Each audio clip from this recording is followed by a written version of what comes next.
तीसरे नंबर पर वफ के पास है। भारत माता की जय का नारा लगाइए, जोर से लगाइए, एकदम आजाद हो जाएगी। इसलिए अब आपको पता चलेगा कि भारत माता का नारा लगाने से भारत माता नहीं बचने वाली है। और एक और गलतफहमी है, वक्फ बोर्ड एक अलग चीज है, एक अलग चीज है। और जो ये रह रहे हैं ऊंट पे बैठ के जो आए थे, ये 22 करोड़ अलग रह रहे हैं।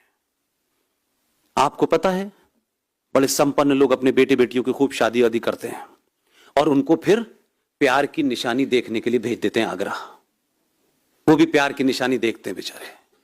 2 दिन नहीं हुए थे शादी के, वो भी पूछने लगती है अपने पति से, ऐसी बनवाओगे? अभी 2 दिन हुए उसे, और उसके पास टिकट लौटने का ना हो लेकिन कहेगा हाँ बनवाऊंगा। उस प्यार की निशानी को आर्कियोलॉजिकल सर्वे ऑफ इंडिया देखती है। वक्फ बोर्ड के पास चला गया वो। सूरत के म्युनिसिपल कॉर्पोरेशन की जो चेयरपर्सन थी, मतलब मैं सोए हुए लेवल की लिमिट बता रहा हूं आपको।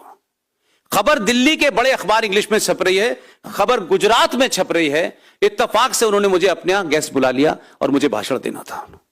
ठीक है, जब हो तो बता दीजिए, कोई दिक्कत नहीं। वो बेचारी मंच पे बैठी हुई थी।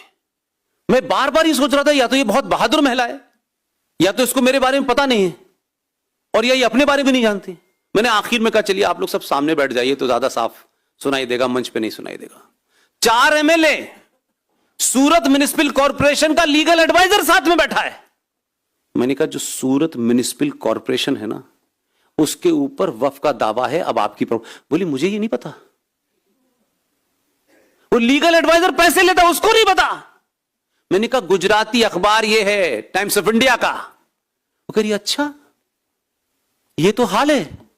जिस मंदिर को बनाने के लिए इतना लंबा मामला हुआ और डॉक्टर राजेंद्र प्रसाद जाना चाहते थे गुजरात, सोमनाथ के मंदिर को, नहीं पता सोमनाथ के मंदिर के पीछे की पूरी जमीन वक्फ के पास है। तो जब मैं आपसे कहता हूं तीसरे नंबर की जमीन वक्फ के पास है, तो आप तो 26 माले पे रह रहे हैं। यूपी में कहावत है, कब्जा सच्चा झगड़ा झूठा। आप जाते रहिए कोर्ट। इतने बोलने के बाद सिर्फ एक छोटा सा अमेंडमेंट हुआ है, और इस अमेंडमेंट में कितनी बड़ी मक्कारी है इस पूरी व्यवस्था की, ये काले कोट वालों की। ये कहा गया कि साहब आप हाई कोर्ट नहीं जा सकते, सुप्रीम कोर्ट नहीं जा सकते, लेकिन अब उन्होंने कहा है अच्छा अब आप हाई कोर्ट आ सकते हैं। यानी पहले मेरा घर पे कब्जा कोई कर ले, मेरा सामान बाहर फेंक दे, और फिर उसके बाद में 10 साल तक मुकदमा लड़ूं, मेरे पास इतनी ताकत है कि नहीं है। लेकिन जज साहब ने कहा अब आ सकते हो। मेरा सवाल यह कि जज साहब उस पिटीशन को एंटरटेन ही कैसे कर रहे हैं? कानून ये होना चाहिए कि भाई मेरा मकान कोई कब्जा कर रहा है तो पुलिस 24 घंटे में पहले मुझे वापस मकान दिलाए, फिर कोर्ट उसको मुझे तो बाहर बैठा दिया है सामान के साथ में, 5 बच्चों के साथ, तोता मैना पिंजरा लेकर बाहर बैठा हूं मैं, और उसके बाद फिर वो कहते हैं फिर लड़ो, फिर हाई कोर्ट में कौन लड़ेगा? किसके पास पैसा है? ये मक्कारी है इस देश की सुप्रीम कोर्ट की। इसलिए वो विषय उठाइए जिस भारत माता के लिए जान दे रहे हैं, जिस भारत माता के लिए आपके घर का बेटा बॉर्डर पे जान दे रहा है कि ये भारत माता का टुकड़ा बचा रहे। ये तभी बचा रहेगा जब आप उन मुद्दों को उठाएंगे जिसमें आपका दूध सस्ता नहीं होगा, पेट्रोल सस्ता नहीं होगा, आपकी पढ़ाई की फीस सस्ती नहीं होगी। लेकिन राष्ट्र की बात करते वक्त यह ध्यान रखें कि मुद्दे कौन से उठाने हैं। बहुत लंबी फहरिस्त है, बहुत दूर तक जा सकते हैं। इसलिए आज मैं आपसे सिर्फ तुफैल भाई ने जो मुझे मौका दिया है, मैं यही कह सकता हूं, इसको लोगों को बताइए। भारत की तीसरे नंबर की भूमि वक्फ बोर्ड के पास लीगली है। हमारे हक में भी कोई फैसला होता है ना, मैंने वही कहा जब आप कहते हैं ना हिंदू राष्ट्र बना दो, अरे हिंदू राष्ट्र बनाने के लिए जो उसने फैसले करवाए कोर्ट में, वो भी मुझे और आपको नहीं पता। तुफैल भाई, जस्टिस अरुण मिश्रा जी, जस्टिस अमिताभ रॉय साहब, इतना बड़ा फैसला अगर 20-25 साल के इतिहास में देखें ऐसा फैसला नहीं आया। मैं तो लीगल नहीं हूं। एक फैसला 2018 में आया। भारत की सुप्रीम कोर्ट के 2 सीनियर जजेस का यह फैसला है कि पूरे भारत में जिस सार्वजनिक यानी पब्लिक प्रॉपर्टी के ऊपर किसी भी किस्म का मजहबी स्ट्रक्चर बना है, उसे हर राज्य की सरकार एकदम नस्ते नाबूद करे और फिर इसकी रिपोर्ट हाई कोर्ट में दे। बीच का रास्ते नहीं छोड़ा। जिस जगह जो आग लगी है उस आग का कारण बता रहा हूं। तो फैल भाई तो उस जगह से वाकिफ हैं, उत्तराखंड से।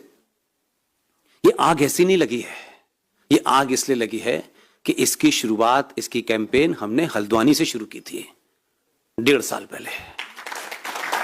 और हमने कुछ नहीं कहा, हमने किसी से शिकायत नहीं की, हमने कोई पीएल, हमने जितनी गले में हमारी आवाज थी हम उतनी जोर से चिल्लाए और नाम लेके मुख्यमंत्री को कहा कि मुख्यमंत्री जी, अगर आपके अफसरों को हो सकता है वो और कामों में बिजी हो तो हम आपको वो जजमेंट पहुंचा देंगे। अगर आप सच में इसको देवभूमि कहते हैं, हम पॉलिटिकल बात नहीं कर रहे, ये सुप्रीम कोर्ट का आदेश है, आप इसको पढ़वा लें। फिर उन्होंने विष्णु शंकर जैन को फोन करा कि भाई पुष्पेन जी हल्द्वानी में कुछ कह के गए हैं, वो उस विष्णु ने उनको कागज भेज दिया। उस कागज की बुनियाद पर 4000 मज़ारें नस्ते नाबूद हो गई। मैं उससे खुश नहीं हूं, नहीं भाई साहब, बहुत है, क्योंकि पीर बाबा एक्सप्रेसवे पे मरते हैं, सबसे इंपॉर्टेंट जगह ही मरते हैं, और मरने के लिए जगह ही नहीं है उनके कोई, कहीं भी मरते हैं। वो फिलाई हवा में तो है ही, वो हवा, भाई आसमान से किताब आई है तो हवा में ही पड़ेगा भाई वो।